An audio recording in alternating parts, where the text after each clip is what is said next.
तो आदाब, नमस्कार, गुड इवनिंग, सत श्री अकाल। एक बार फिर आप तमाम लोगों का स्वागत है क्राइम तक की कहानी के इस एपिसोड में। उम्मीद है पूरी फैमिली अच्छी होगी। ये कहानी एक पति पत्नी और उस पत्नी के एक आशिक की है। कहानी की शुरुआत को अगर मैं दूसरे तरीके से शुरू करूं तो ये नवंबर 2017 27 नवंबर 2017 की कहानी है। तेलंगाना में एक जगह है नागर कुरनूल के एक प्राइवेट हॉस्पिटल में 27 नवंबर 2017 को एक शख्स को एक महिला लेकर आती है। उस शख्स का चेहरा बुरी तरह से झुलसा हुआ था, चेहरा पहचान में नहीं आ रहा था और उसको फौरन इमरजेंसी में ले जाया जाता है। डॉक्टर उसको देखते हैं, इलाज करते हैं। फिर पता चलता है कि जिस शख्स को लेकर आया गया उसका नाम है सुधाकर रेड्डी, एक प्राइवेट कंपनी में अफसर है वो, और चेहरा बुरी तरह से झुलसा हुआ है। सुधाकर रेड्डी के साथ जो महिला पहुंची थी अस्पताल उसे लेकर, उसका नाम था स्वाति रेड्डी। स्वाति रेड्डी अस्पताल में लिखवाती है पेशेंट के बारे में कि सुधाकर रेड्डी नाम है, ये मेरे हस्बैंड हैं और किसी ने इनके ऊपर एसिड फेंका, तेजाब से हमला किया और इसलिए इनका चेहरा झुलस गया। इसके बाद इलाज शुरू होता है। धीरे धीरे सुधाकर रेड्डी की तबीयत सुधरती जाती है, लेकिन डॉक्टर फिर कहते हैं कि चूंकि चेहरा बहुत ज़्यादा झुलस चुका है एसिड से, तो अब इनकी प्लास्टिक सर्जरी करनी होगी वापस इन्हें इनका चेहरा देने के लिए। प्लास्टिक सर्जरी का खर्च भी होता है, लेकिन स्वाति रेड्डी तैयार हो गई। उसने कहा कि कोई बात नहीं, बस आप मेरे पति को ठीक कर दीजिए। इसके बाद स्वाति रेड्डी अपने घर वालों को और ससुराल वालों को इसकी खबर देती है कि उनके पति के साथ ऐसे ऐसे हादसा हुआ है, कुछ लोगों ने अचानक उनके पति पे हमला किया, तेजाब फेंका और भाग गए, और अब वो अस्पताल में है लेकिन खतरे से बाहर है। ठीक है, तमाम लोग अस्पताल पहुँचते हैं। जब पहुँचते हैं तो देखते हैं कि सुधाकर रेड्डी के भाई, माँ बाप ये भी आते हैं और देखते हैं उनके बेटे का चेहरा जो है वो पट्टियों से ढका हुआ है। थोड़े दिन के बाद हालात सुधरती है।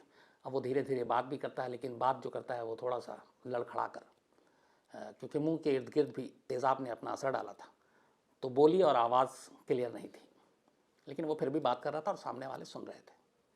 इसके बाद वक्त और बीतता है। अब इसकी हालत सुधरती जाती है।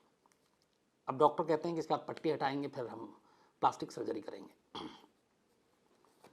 कुछ वक्त के बाद अस्पताल में अब ये हो गया कि अभी तक खाना वाना ठीक से खाया नहीं जा रहा था, मुंह चूँकि खुल नहीं रहा था। तो फिर ये हुआ कि अब मुंह भी काम करने लगा, आप खाना खा सकते हैं, पी सकते हैं। पहले लिक्विड डाइट था, तो अब धीरे धीरे वो अपना खाना पीना भी उसने शुरू कर दिया अस्पताल में, लेकिन पट्टी अभी भी चेहरे पे सलामत है। अब इसी दौरान घर वाले भी खाना बना बना कर लेकर आने लगते हैं। सुधाकर रेड्डी को बचपन से मटन सूप बहुत पसंद था, खासतौर पर अपनी माँ के हाथ का। जब भी घर में कोई ख़ास ओकेज़न होता है, कोई खुशी का मौका होता है, और माँ बाप भी सुधाकर को बहुत प्यार करते थे। यहाँ तक कि जब उसकी शादी हो गई तब भी सुधाकर के लिए उसकी माँ जब भी पहुँचती मटन सूप ज़रूर पिलाती, और वो अपनी माँ के हाथ का मटन सूप बहुत ज़्यादा पसंद करता था।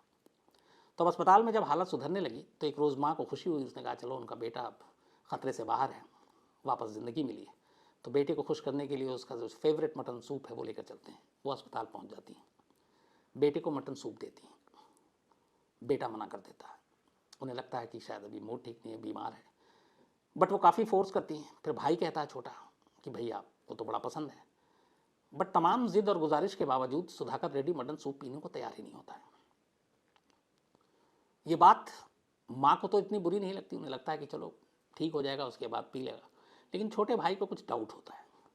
उसे कहता है जो शख्स हर हाल में मटन सूप के पीछे पागल होता था अपनी माँ के हाथ का, आज इतना कहने के बावजूद, और वो खाना खा रहा है, जूस पी रहा है, सब कुछ कर रहा है, मटन सूप क्यों नहीं पी रहा। उसके दिमाग में यह बात घर कर जाती है, लेकिन वो कुछ कहता नहीं, वहाँ से निकल लेता है। अब धीरे धीरे वक्त बीतता है और भी ठीक होने लगता है। क्योंकि तेज़ाब से चेहरा जो है वो 30% से ज़्यादा जल चुका था, झुलस चुका था, तो चेहरा पहचान भी नहीं आ रहा था, तो प्लास्टिक सर्जरी होनी थी। लेकिन उसके बाद अब वो उठ के चलने फिरने भी लगा।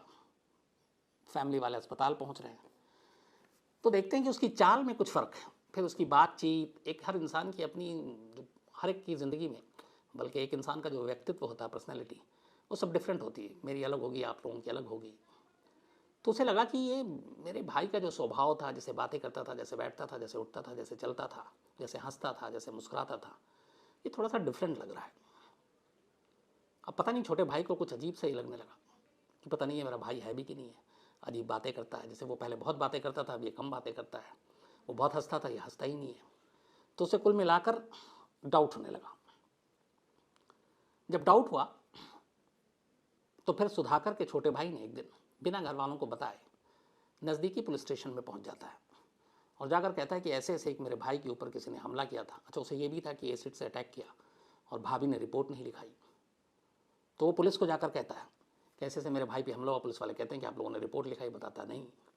तो पुलिस वाले भी कहते हैं कि जब एक हमला हुआ और आपने रिपोर्ट नहीं लिखाई, तो कहता मालूम नहीं मुझे भाभी ने क्यों नहीं लिखाई। बट वो फिर अपने सारे मन की बात बताता है कि मुझे डाउट है, वो मेरा भाई जो है उसका बिहेवियर अलग है और मुझे ऐसा लग रहा है कि जैसे वो मेरा अपना भाई है नहीं, कोई और है। तो पुलिस भी ये सुनती है तो फिर बड़ा चौंकती है, फिर लगता है कि शायद दिमाग का वहम है। लेकिन अब एक शख्स कंप्लेंट लेकर आया तो उस वक्त एक पुलिस इंस्पेक्टर उस इलाके में, जिसके लिए लगा कि ये ऐसे डिफरेंट केसेस जो है वो बड़ा रोमांच पैदा करते हैं, तो उसे बड़ी दिलचस्पी हुई। उसने कहा कि इस केस को मैं हैंडल करूँगा। सीनियर अफसरों ने उसे लगा दिया। भाई की शिकायत अब गुपचुप तरीके से जांच शुरू की। जांच शुरू करने के दौरान अब ये सबसे पहली चीज़ पता करनी थी कि ये असली भाई है कि नहीं है या कोई बहरूपिया है। तब कैसे हो? तो आजकल के ज़माने में मॉडर्न टाइम में बड़ा आसान है, फिंगरप्रिंट्स। तो उस पुलिस वाले ने, समझदार था, सुलझा हुआ था, उसने कहा कि सबसे आसान तरीका है ये पता करने का। बाकी चीज़ें अगर मान लीजिए वो बहरूपिया है तो आप जो भी सवाल जवाब करोगे, माँ बाप का नाम, कहाँ पैदा हुए, क्या हुए, तो अगर जब इतनी उस तरीके से ये साजिश गहरी होगी तो सब चीज़ रटा होगा। तो इसलिए, बल्कि उसने चाल ढाल भी कॉपी करने की कोशिश की होगी, तो इसलिए सच्चाई पता करने के लिए फिंगरप्रिंट ज़रूरी है। इसके बाद अब फिंगरप्रिंट्स लेना ज़रूरी था। अब फिंगरप्रिंट्स कैसे ली जाए, क्योंकि अगर फिंगरप्रिंट डायरेक्ट लेते हैं तो पता चल जाता है। लेकिन खैर, किसी तरह से पुलिस ने गुपचुप तरीके से सुधाकर रेड्डी की फिंगरप्रिंट्स ले ली। फिंगरप्रिंट्स लेने के बाद अब आधार कार्ड और बाकी ऐसे बहुत सारे जो दस्तावेज़ बनते हैं जिसमें आपके फिंगरप्रिंट्स लिए जाते हैं, उस बैंक से, उस जगह से डेटा निकाला गया सुधाकर रेड्डी के फिंगरप्रिंट्स का, और हॉस्पिटल में लेटे इस शख्स के फिंगरप्रिंट्स को ले जाकर उससे मैच किया गया। जैसे दोनों फिंगरप्रिंट्स को मैच किया गया, पुलिस वाले की आंखें फटी की फटी रह गई, क्योंकि फिंगरप्रिंट्स दोनों अलग अलग थे। शख्स एक, नाम एक, पहचान एक, फिंगरप्रिंट्स अलग। यानी ये बता रहे थे कि जो अस्पताल में लेटा हुआ शख्स है वो सुधाकर रेड्डी नहीं है। तो अब सवाल दो थे, अगर वो नहीं है तो सुधाकर रेड्डी कहाँ है? दूसरा सवाल ये कि अगर ये दूसरा है तो फिर सुधाकर रेड्डी की बीवी स्वाति रेड्डी क्यों उसे अपना पति मानकर जिद पर अड़ी हुई कि यही है, और उसने कोई शक नहीं जताया, किसी से शेयर नहीं किया? तीसरा, अगर उसके पति पे हमला किया किसी ने तो उसने पुलिस में रिपोर्ट क्यों नहीं लिखाई? तो ये सारी चीज़ें अब पुलिस के लिए शक पैदा कर रही थी। इसके बाद पुलिस ने कहा कि मामला कुछ तो गड़बड़ है। अब सुधाकर रेड्डी चूँकि अस्पताल में है, चेहरा झुलसा हुआ है, जख्म भी भरे हैं, उससे सख्ती से बुलाकर पूछताछ नहीं कर सकते, और बिना सबूत के सिर्फ फिंगरप्रिंट्स को लेकर बाकी चीज़ें कैसे हों? तो पुलिस ने कहा कि एक आम तरीका इस्तेमाल करते हैं, स्वाति रेड्डी को बहुत प्यार से पूछताछ करते हैं और ये नहीं बताते हैं कि वो किस चीज़ की जांच कर रही है, कि एक शख्स असली है नकली है। उन्होंने स्वाति रेड्डी को बुलाया, उन्होंने कहा कि हमें पता चला कि ऐसे ऐसे हमला हुआ, एसिड फेंका किसी ने, तो आपने रिपोर्ट क्यों नहीं लिखाई? तो स्वाति अब इधर उधर की बातें करने लगी। फिर उसने कहा अच्छा, जब ये हमला हुआ आपने अपने परिवार ससुराल वालों को क्या बताया? तो यहाँ पे स्वाति ने एक ऐसी लाइन बताई कि जो उसके थोड़े से झूठ को खोल गई। स्वाति ने बताया कि जब ये हमला हुआ मैं भागकर अस्पताल पहुंची और फिर अपने ससुराल वालों को बताया अगले दिन। अब सुधाकर की माँ ने बयान दिया कि जिस दिन ये हादसा हुआ, जिस दिन ये हमले की बात कर रही है, उसी दिन उसने स्वाति से बात की, अपने बेटे से भी बात की, और उसने कहा कि हम लोग ठीक है, कहीं बाहर घूमने आए, अभी थोड़ी देर में घर लौटेंगे, फिर बात करते हैं। तो ये दो तरह के बयान कैसे? अब पुलिस को कुछ कुछ डाउट होने लगा। फिर पुलिस को पूरा यकीन हो गया कि स्वाति झूठ बोल रही है और कुछ छुपा रही है। फिर पुलिस ने उससे सख्ती से पूछताछ की। चूँकि वो पेशेवर क्रिमिनल तो थी नहीं, एक आम महिला थी। थोड़ी देर के बाद वो टूट गई और इसके बाद उसने पूरी कहानी सुनाई, और पूरी कहानी कुछ यूँ थी। 2014 में स्वाति की शादी सुधाकर रेड्डी से हुई थी। अरेंज मैरिज थी, दोनों के परिवार वालों ने एक दूसरे को पसंद किया और फिर शादी कराई। स्वाति पेशे से नर्स थी, सुधाकर एक कंपनी में मैनेजर था। दोनों की शादीशुदा ज़िंदगी बिल्कुल ठीक ठाक चल रही थी। लेकिन शादी के कुछ वक्त बाद, करीब 5-6 साल बाद, 18-19 की बात है, 2000, स्वाति के कमर पीठ में अचानक दर्द होने की शिकायतें आने लगी और वो परेशान रहने लगी। तो सुधाकर ने एक डॉक्टर जो था उसको दिखाया। फिर उसने कहा कि इसको फिजियो की ज़रूरत है, फिजियोथेरेपी की ज़रूरत है। इसके बाद वो फिजियोथेरेपिस्ट के पास जाने लगी। फिजियोथेरेपिस्ट का नाम था राजेश। 2019 के आसपास की बात है ये सारी। जाते जाते अब वो लगातार फिजियोथेरेपी कराना था, तो बराबर जाना था। और शुरुआत के 2-3 दिन छोड़कर, चूँकि सुधाकर अपने काम में बिजी रहता, स्वाति अब अकेले जाने लगी डॉक्टर राजेश के पास। डॉक्टर राजेश फिजियोथेरेपिस्ट, उसका फिजियो करते थेरेपी। फिर धीरे धीरे दोनों में प्यार हो गया, और फिर प्यार इतना बढ़ा कि अब इन दोनों ने शादी करने का फैसला किया। और यहीं से मुश्किल शुरू हुई, क्योंकि स्वाति ऑलरेडी शादीशुदा थी, सुधाकर से शादी हुई थी। अब राजेश उससे शादी करना चाहता था। रास्ता ये था कि या तो वो सुधाकर को डिवोर्स दे और फिर शादी कर ले, बट वो चाहती नहीं थी, कि उसके घर वाले भी मालूम था कि नहीं मानेंगे, ससुराल वाले भी नहीं, खुद सुधाकर नहीं मानेगा, और ऐसी कोई वजह नहीं थी डिवोर्स लेने की। तो फिर क्या करें? फिर उसने और राजेश ने मिलकर प्लानिंग शुरू की कि कैसे शादी हो सकती है। इत्तेफाक की बात है कि उसी वक्त टीवी पे लगातार साउथ इंडियन बहुत सारी फिल्में आती हैं अलग अलग चैनल पर। एक फिल्म थी ये वाडू या ये वाडू, YEVADU। ये फिल्म मैंने कम से कम 10 बार खुद देखी है। एक तो रामचरण है, दूसरा पता नहीं अल्लू अर्जुन है या विजय, दूसरा हीरो, मैं कंफ्यूज हूँ। लेकिन फिल्म की कहानी बहुत अच्छी थी, और अक्सर सेट मैक्स पे ही मैं इसको देखा करता था। तो मुझे आज भी याद है वो पूरी फिल्म, कैसे एक हीरो की मौत हो जाती है और चेहरा भी उसका जल जाता है, और फिर उस चेहरे को दूसरे हीरो का चेहरा दिया जाता है। ये कहानी थी, अच्छी कहानी थी। तो इत्तेफाक से ये फिल्म टीवी पे आ रही थी, और स्वाति इस फिल्म को देख रही थी, ये वाडू। जब उसने इस फिल्म को देखा तो पहली बार उसके दिमाग में एक आइडिया आया। उसने कहा कि क्यों ना इस कहानी को असली ज़िंदगी में उतारूं, और सेम ऐसे ही चीज़ करूं जिससे सुधाकर से भी छुटकारा मिल जाएगा और राजेश उसकी ज़िंदगी में आ जाएगा। उसने ये बात राजेश को बताई। राजेश को भी आइडिया पसंद आया। इसके बाद इन दोनों ने करीब 20 बार इस फिल्म को देखा और इसकी हर बारीकी को समझा। जब सब कुछ हो गया तो फिर तय हुआ कि इसी प्लॉट पे काम करते हैं। अब साजिश का अगला चरण ये था कि सुधाकर को ज़िंदगी से हटाना है और राजेश को ज़िंदगी में लाना है। 26 नवंबर 2017, 26 नवंबर 2017, बल्कि ये मैंने 18-19 बोला आपको, ये 15 और 17 की बात है। शादी के 1-2 साल बाद ही अफेयर शुरू हुआ था। तो 26 नवंबर 2017 का दिन चुना स्वाति और राजेश ने। संडे का दिन था और सुधाकर घर पे था, छुट्टी थी उसकी, और इसीलिए संडे चुना था। क्योंकि स्वाति एक नर्स थी, उसे मालूम था कि बेहोशी की इंजेक्शन एनेस्थीसिया जो दी जाती है वो कैसे दी जाती है और कितनी दी जाती है, कितने में बेहोश होता है, क्योंकि अगर एनेस्थीसिया में आप ज़्यादा डोज दे दें तो इंसान की जान भी जा सकती है। तो वो नर्स थी। संडे का दिन था, घर पे था सुधाकर। दोपहर में जब वो सो रहा था तब स्वाति ने उसे एनेस्थीसिया का इंजेक्शन लगा दिया, एनेस्थीसिया का, उसी डोज के हिसाब से। अब सुधाकर बेहोश हो गया। उसे पता था कि अब ये कितनी देर बेहोश रहेगा, चूँकि बीवी नर्स भी थी। जब वो बेहोश हो गया तब उसने राजेश को घर बुलाया। राजेश घर आया। इसके बाद इन दोनों ने मिलकर वजनी चीज़ से सुधाकर के सर पे वार किया, और जब उन्हें यकीन हो गया कि सुधाकर मर चुका है, फिर उसके बाद लोहे के रॉड से बल के मारा था। वो पुलिस ने बाद में बरामद किया। तो जब सर पे वार करने के बाद उसकी मौत हो गई, उसके बाद फिर लाश को घर में ही रखा। संडे के दिन जब रात हो गई तो इनके घर के पास थोड़ी दूर पर जंगल था और सुनसान रहा करता था, वो उनकी बस्ती से थोड़ा हटकर।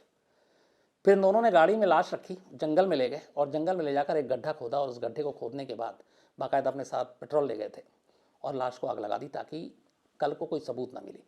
अच्छा, जब इन्होंने कत्ल किया तो सर पे वार करने के अलावा चेहरे पे भी बुरी तरह वार किया, ताकि चेहरा अगर ये लाश या कुछ हो जाए, गलती से मिल जाए, तो पहचान में ना आए कि मरने वाला कौन है। तो चेहरे को बुरी तरह से कुचल दिया गया। खैर, इसके बाद ले जाके पूरी लाश ही जला दी। और जब इन्हें यकीन हो गया कि अब लाश के सारे सबूत खत्म हो गए, फिर दोनों घर आते हैं। अब साजिश का अगला चरण पूरा करना था। सुधाकर का काम हो चुका था, अब सुधाकर की जगह राजेश को लेना था। लेकिन राजेश कैसे सुधाकर बने, तो यह आइडिया स्वाति और राजेश ने मिलकर चुना था। हालांकि इसमें राजेश थोड़ा सा हिचक रहा था, इसलिए कि इस दूसरे चरण को पूरा करने के लिए खुद राजेश को अब तकलीफ से गुजरना था, क्योंकि उसे एक नया चेहरा चाहिए था, और वो भी सुधाकर का ही चेहरा, प्लास्टिक सर्जरी के ज़रिए। तो पहले चेहरा बिगाड़ना ज़रूरी था, और ये किसी भी इंसान के लिए, उसे पता हो कि इस काम के लिए पहले मुझे इस तकलीफ से गुजरना होगा, मेरा चेहरा बिगड़ेगा, तो डर तो होता ही है। राजेश के अंदर भी था। लेकिन स्वाति ने उसको फिर समझाया कि कुछ नहीं होगा, सिर्फ 30% तुम्हारा चेहरा जलाऊंगी। एसिड लेकर आई थी, नर्स थी, उसी हिसाब से उसने चेहरे के उस पोर्शन पे वो 30% एसिड तेज़ाब राजेश के चेहरे पे डाला।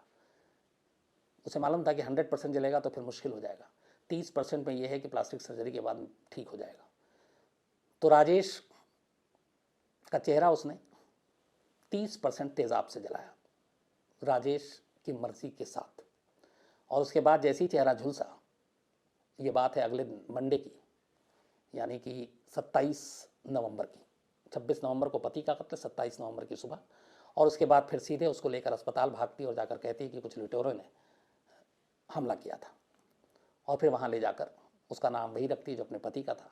तो प्लानिंग यही थी कि उसके बाद वो ठीक हो जाएगा और उसके चेहरे की प्लास्टिक सर्जरी होगी, डॉक्टर को उसकी तस्वीर दिखाई जाएगी और उसी हिसाब से उसका सारी चीज़ें हो जाएंगी। ये थी पूरी साजिश। बट इस साजिश में दूसरी चीज़ तो बाद में आई। पहली चीज़ ने जो शक का बीज बोया वो था वो मटन सूप, जो सुधाकर को अपनी माँ के हाथ का पसंद था, और ज़िंदगी में कुछ भी हो जाए वो उस मटन सूप को पीने से कभी इनकार कर ही नहीं सकता था। लेकिन उस दिन हॉस्पिटल में जब उसने अपनी माँ का मटन सूप पीने से इनकार किया तो वहीं से उसके भाई को शक पैदा हुआ। अब सवाल ये था कि उसने मटन सूप क्यों नहीं पिया, जबकि उसे ये भी पता है कि चूँकि हर एक चीज़ बताई गई थी उसे, स्वाति ने ब्रीफ किया था अपने पति की कमज़ोरियों के बारे में, शौक़ के बारे में, सब कुछ, कि मटन सूप पसंद है। पर यहाँ इसलिए वो मार खा गया क्योंकि वो वेजिटेरियन था, राजेश नॉनवेज नहीं खाता था, और ये मटन सूप था वो पी नहीं सकता था, और इसीलिए तमाम चीज़ें, तमाम ज़िद के बावजूद उसने इनकार कर दिया। और इस एक गलती ने उसके भाई के दिल में शक पैदा किया, और फिर वो पुलिस तक गया, और फिर उस शक ने बहुत सारे शक पैदा किया उसके, फिर बातचीत, बर्ताव, बोलचाल, हर चीज़ में उसे लगा कि ये कोई और है, और यहीं से ये केस पुलिस तक पहुंची और फिर पुलिस ने इस केस को सॉल्व किया। तो ये थी कहानी तेलंगाना की।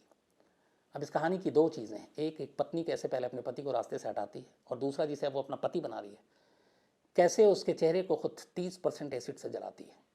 लेकिन ये सारी साजिश, सारी चीज़ें नाकाम रही। आखिर में सच सामने आया, और स्वाति और राजेश दोनों अब पुलिस के कब्जे में हैं। इनके ऊपर कत्ल का इल्ज़ाम है, 302 का है।